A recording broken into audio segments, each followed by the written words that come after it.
Welcome to season 4 of Your Next Mission video podcast. Today we're continuing our three-part series entitled Teaching Moments with Dr. Paul Lawrence. Last week in part 1, we talked about veterans benefits. This week it's financial wellness. Dr. Lawrence will tell us how understanding your VA benefits can bring up financial wellness. He'll also talk about the importance of having a plan and how financial wellness ties directly into mental wellness. This is going to be a great show. Stay tuned. We'll be right back.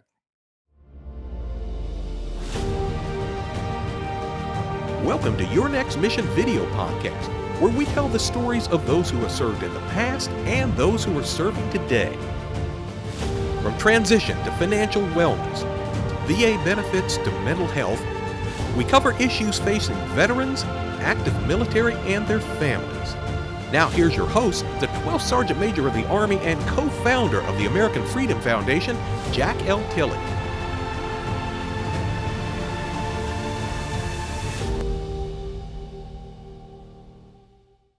Hello out there, warriors, past and present, and your families, and thank you for your service to our great country.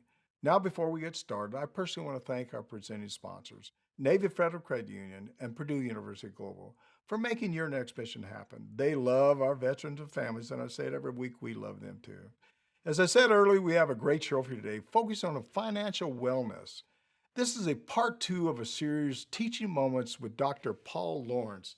And I'm so excited to welcome back a friend back to the show, Dr. Paul Lawrence, businessman, author, passionate veteran advocate, a former Undersecretary for Benefits at the U.S. Department of Veterans Affairs. Good to see you again, sir. Hey, great to be back with you, Sergeant Major. Yeah, there you go. For those who didn't, catch last week's show, would you talk a little bit about yourself again?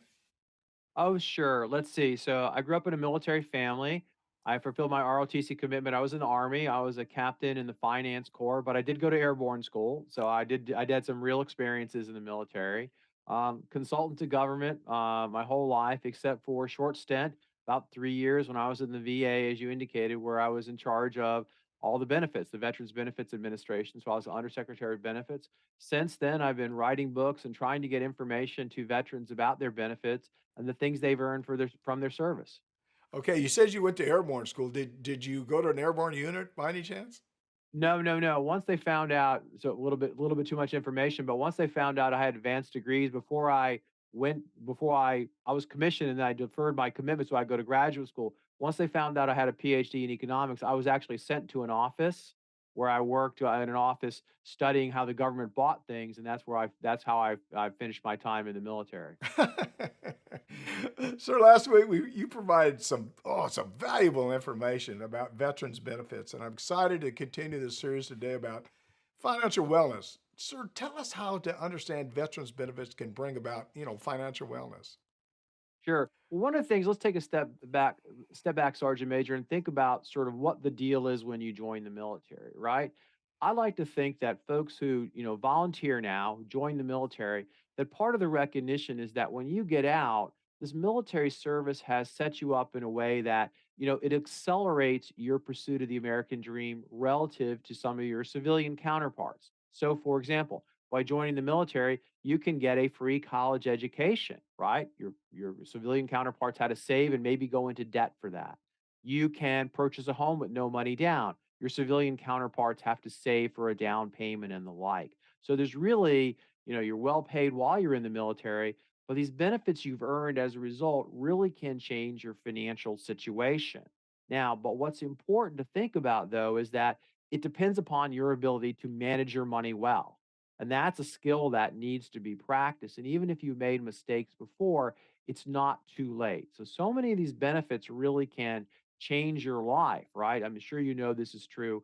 I no one in my family ever went to college. Once I got into the military, I now got a free college education and the like. So these are really important, life-changing events, but they do depend upon one's ability to manage their money well. And that's something that, veterans, service members, really need to begin to focus in on. And a last point on this is, unfortunately, we don't know all the causes of suicide, but one that is well known is the path of financial distress, right?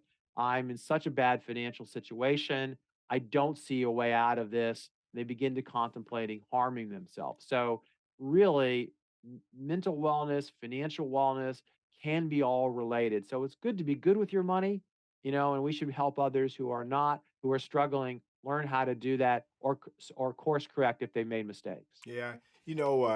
I came in, I don't know if I told you before why I came in the Army. I graduated from high school, no direction in life. I was sitting on the beach drinking. In fact, I was 17 years old drinking a beer, and the guy said, What are you going to do?" I said, "Well, I don't know." He said, "You want to go to college?" I said, "No."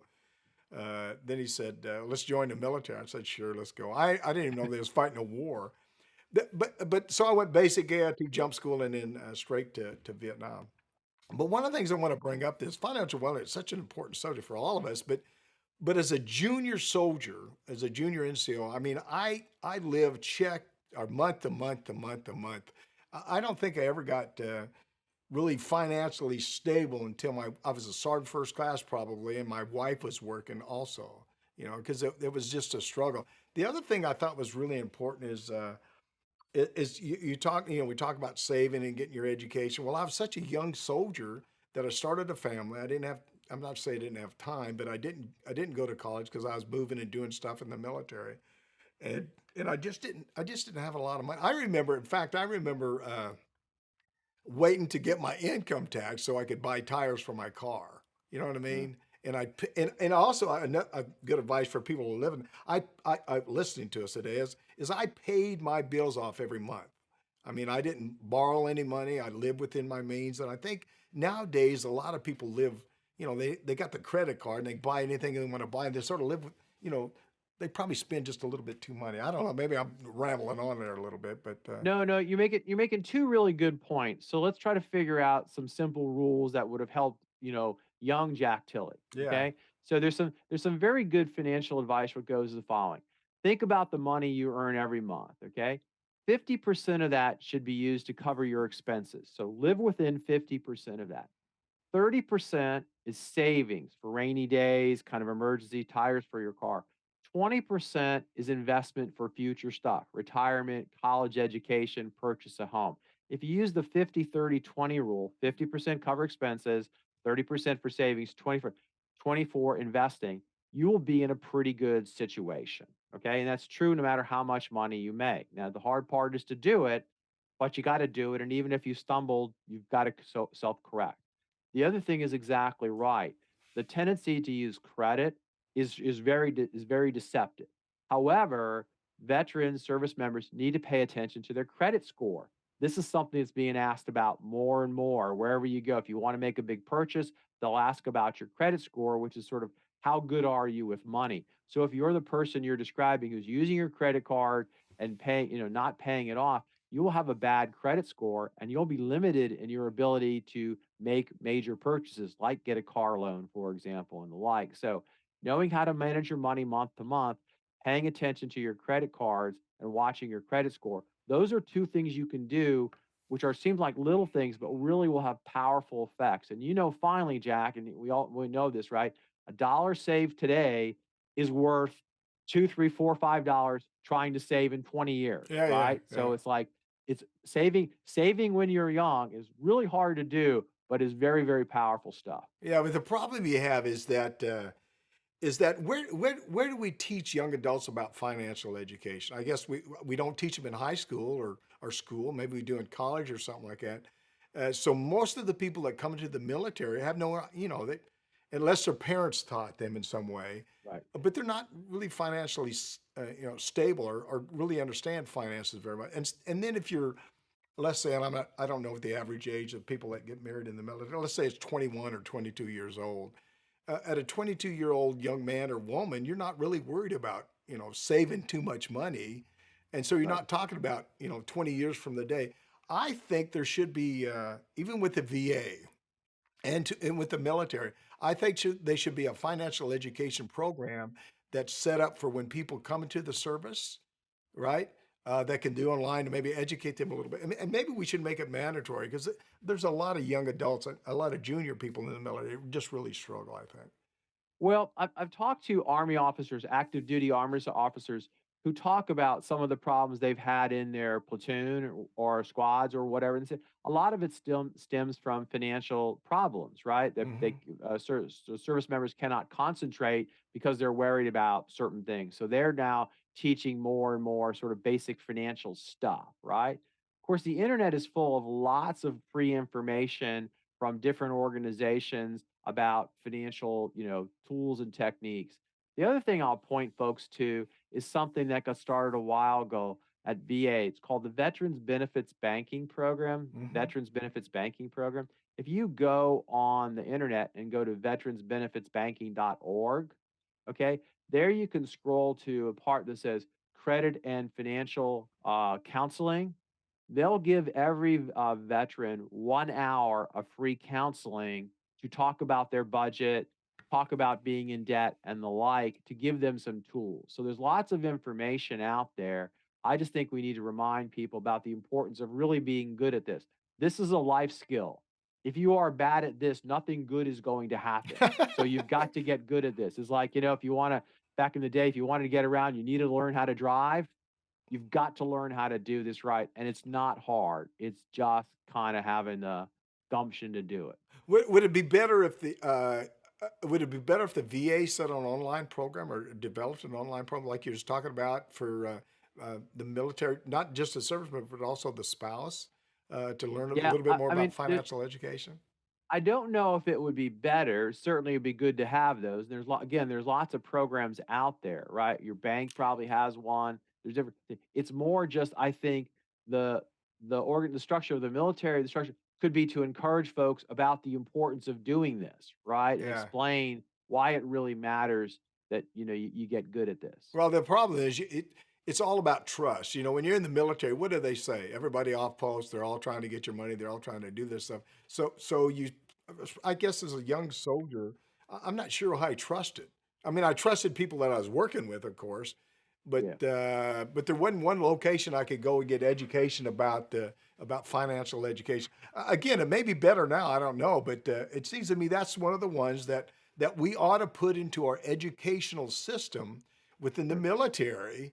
So when you come, even through, I don't know, I'm not sure basic training maybe, but maybe advanced individual training, whatever your your schooling is going to, that you have start off with a financial education program right there, and it goes through all, not just the NCO side, but they also have the officer side of the house too. No, I definitely agree. More financial information getting to folks, military, non-military is a good thing. I completely agree with you. Yeah. Last comment, and I'll get off this a little bit, is I think they also should put it into our high schools, maybe at the 10th grade or something like it, 10th, 11th, 12th grade, start talking about financial education. I think that Sure. benefit a lot of a lot of young adults anyway. Yeah, absolutely. And don't forget, I mean, this is terrible, but bad experiences do make you stronger, right? Nothing like bouncing a check and getting hit with a fee to realize why you don't want to bounce checks. So folks need to pay attention to that, right? And Yeah. again, go back to the credit score. A few bounce checks and your credit score will get hammered and you'll regret that a whole lot. Well, God bless. Sir, again, hold that thought. This is a great discussion. We're talking with Dr. Paul Lawrence, author, veterans advocate, and you're watching Your Next Mission video podcast with me, your host, Jack L. Tilley, 12 Sergeant Major Army. Don't forget, if you're enjoying this discussion, and I want to say, if you're not enjoying this discussion, something's wrong with you. Please like us. Click on that subscribe button below.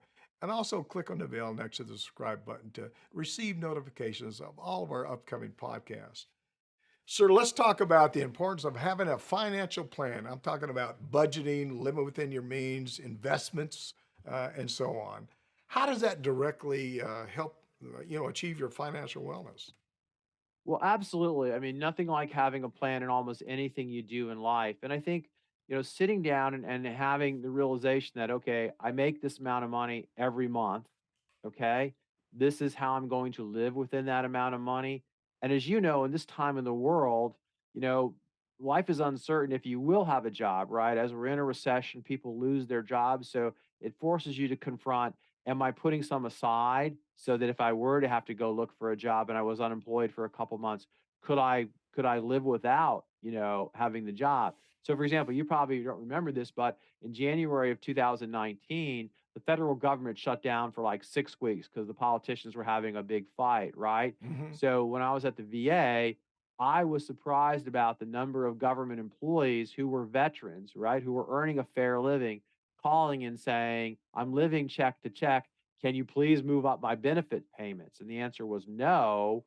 But it was exactly the realization moment you were describing in the last part of our conversation, Jack, where it's like someone needs to educate folks, even at this relatively high income level, that you can't live, paycheck to paycheck in the event the paycheck stops. So certainly having a plan and especially being aware of the potential risks. What if you don't have a job? What if the money does stop for a while? How will you exist? Yeah, you got to live within your means. I mean, that's just the bottom line. And what you I can't remember, you said 50, 30, 20. I think is what you said Yeah, before. that's right. Yeah, you've, I don't know how and I don't know where, but maybe because I didn't have anything when I was a kid, but I've lived within my means for such a long time. And in fact, most people, they don't call me cheap, but they conservative, I guess it is. Yeah. But how does the VA loan process play in the role of financial planning? Oh, this is a really good one. So, for example, as veterans begin to figure out, and even service members can use it, does it make any sense for me to rent? I'm living here and I'm paying rent, but I don't really own anything or get anything from that. Maybe I'd like to purchase a home. And of course, as you know, done well, a home purchase can be one of the biggest assets in your portfolio. Yeah. They generally appreciate over time. Often they sell for more, or generally they sell for more than what you bought it at, right? So the VA home loan guarantee allows a veteran to purchase a home with no money down. So it may very well be for what you're paying in rent, you can actually own the home. Now, admittedly, you'll have to maintain it and do things like that.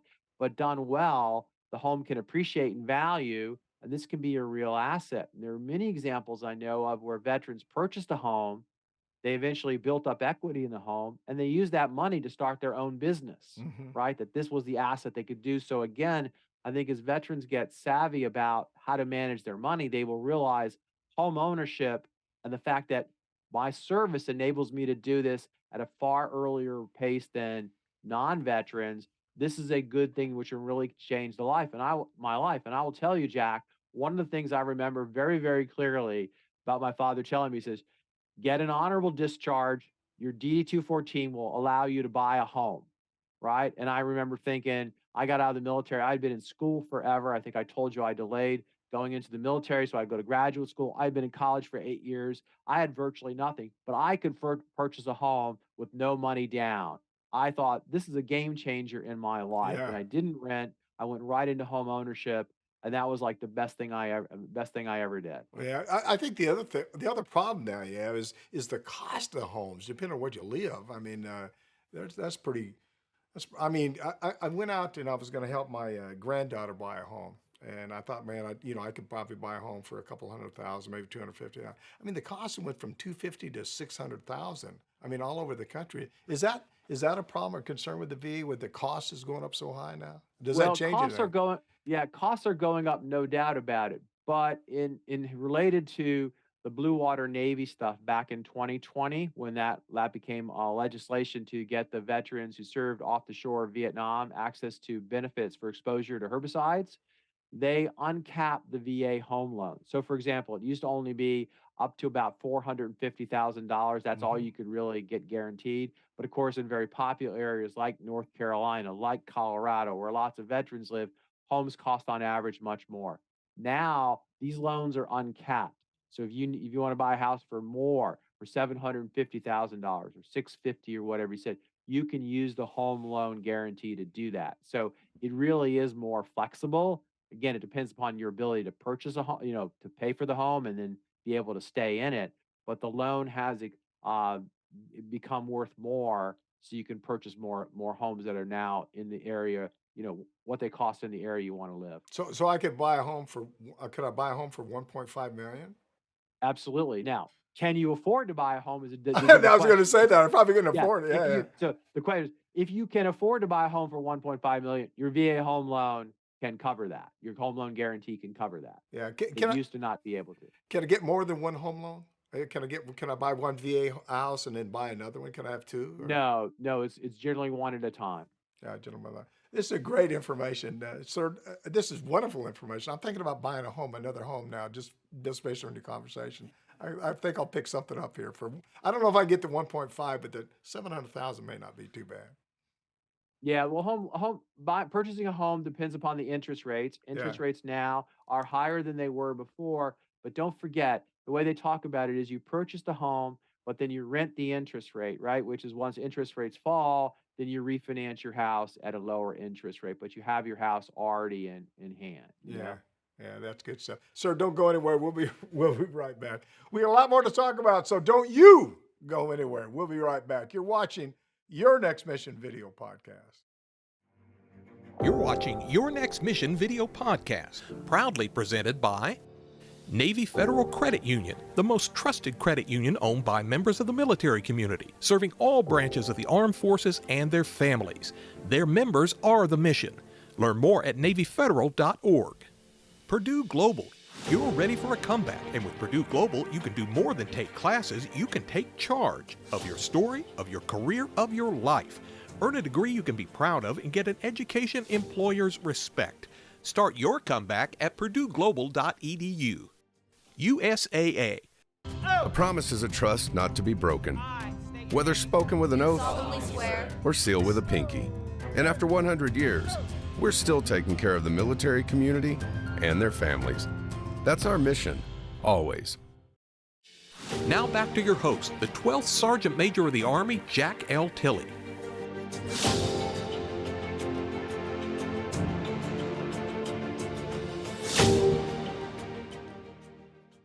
Welcome back to part 2 of our 3-part series entitled Teaching Moments with Dr. Paul Lawrence. And I want all of our viewers to reach out to directly. Tell us about your transition. Tell us what topics you'd like to cover. I would tell everybody this is not my show, this is our show. Tell us what we should talk about on the show. You can call or text me at 844-424-1134, and I'll reach back out to you. Or send me an email at smatilley@yournextmission.org.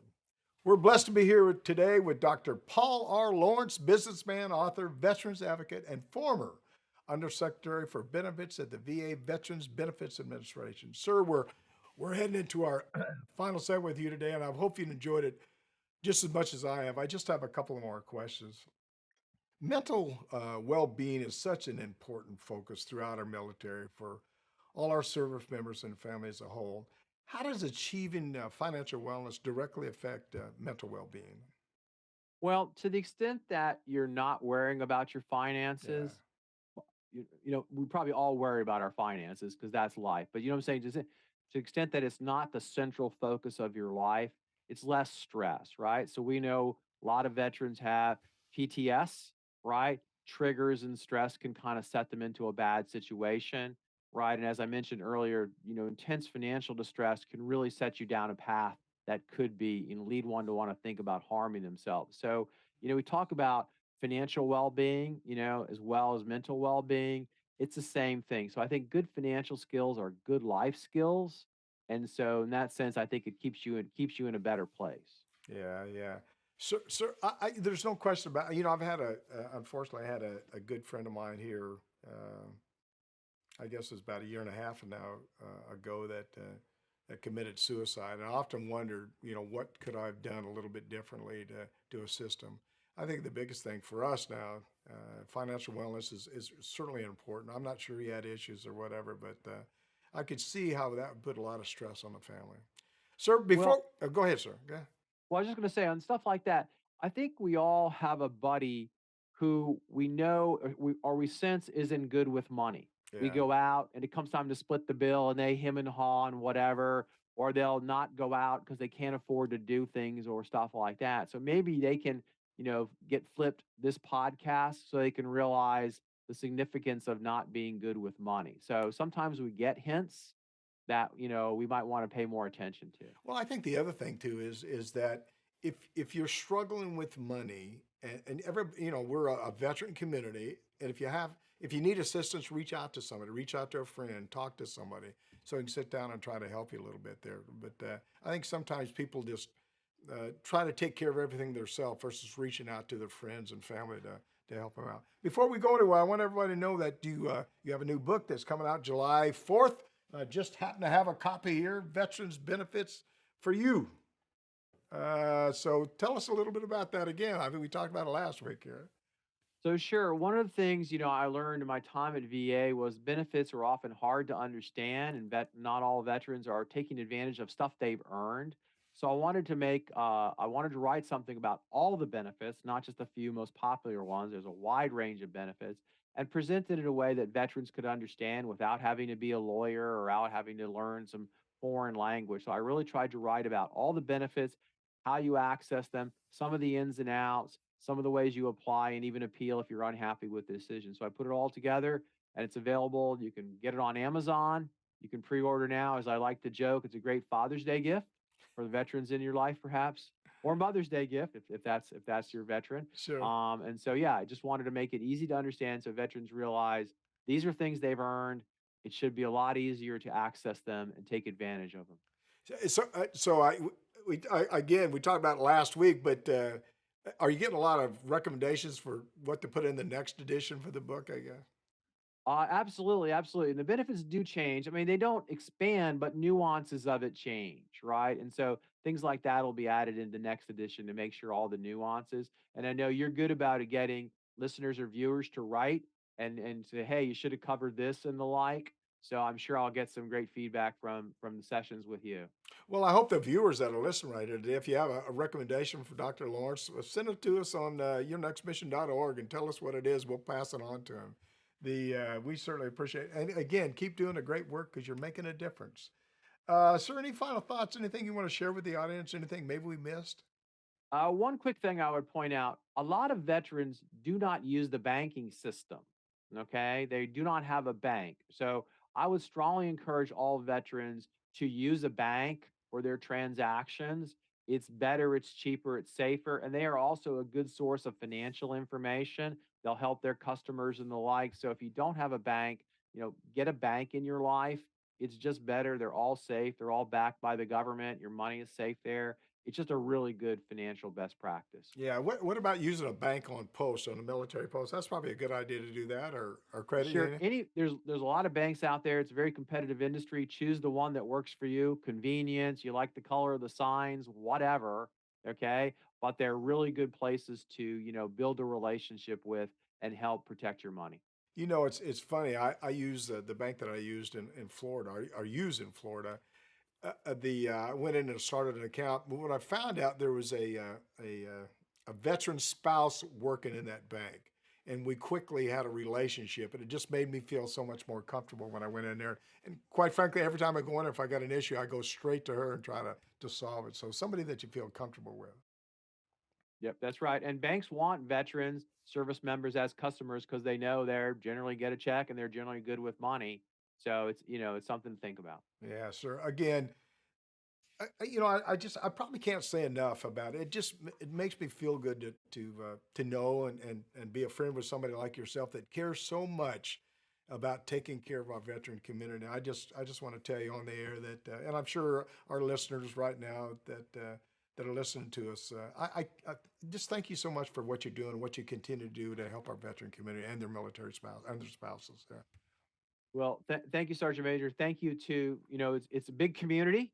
We have to care about our community. We have to all do our part and help all the veterans make sure they can continue to pursue their American dream. Yeah, I think it's important. Don't think that you're alone.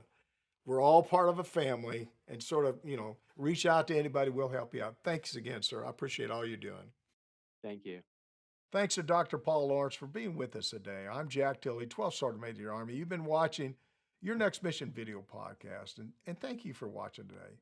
Please visit our website at yournextmission.org and leave me a review. I always say I hope it's a good review, but if it's a bad one, I can take that too. You can also visit our nonprofit partners there who can provide you with so many services that will assist you in your transition from the military. Also, visit our corporate partners and see all the jobs that are available.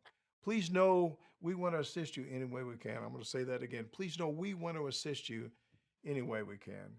Please follow me on all my personal social media channels: Facebook, Twitter, Instagram, YouTube, LinkedIn, and Rumble. And if you enjoyed the discussion with Dr. Lawrence, and I know that you have, because he certainly cares about taking care of us, and we need to take care of him, please like us. Click on that subscribe button below. And also, don't forget, click on the bell next to the subscribe button to Don't forget, we want to hear from you. Please leave me a message or send me a text at 844-424-1134 or send me an email at smatilley@yournextmission.org. Thanks again to Dr. Lawrence for joining us today. It was just great having him on the show. And I'd like to remind everyone that we'll have part 3 of our series with Dr. Lawrence for you next week. We'll talk about education and the GI Bill. I think it's so critical for us to team up and be a family. You know, there's a lot of veterans out there that struggle and they need assistance, whether or not it's financial assistance or just need somebody to talk to. You need to understand we're part of a family and we want to take care of you. We want to take care of each other. So don't think that you're by yourself. If you're having financial issues, you're having any kind of problems, I am part of your family and I guarantee you I'll assist you. And Dr. Lawrence will assist you. So if you need help, you need assistance, reach out to somebody. You're not alone. You'll never be alone. We're all part of a team. We're all part of a family. Again, thanks for watching. Thanks to New Mind Studio. Of course, our presenting sponsors, Navy Federal Credit Union and Purdue University Global. We appreciate all you do for our military. And as always, see you on the high ground. Hooah! You've been listening to Your Next Mission, brought to you by the American Freedom Foundation. Learn more by visiting yournextmission.org.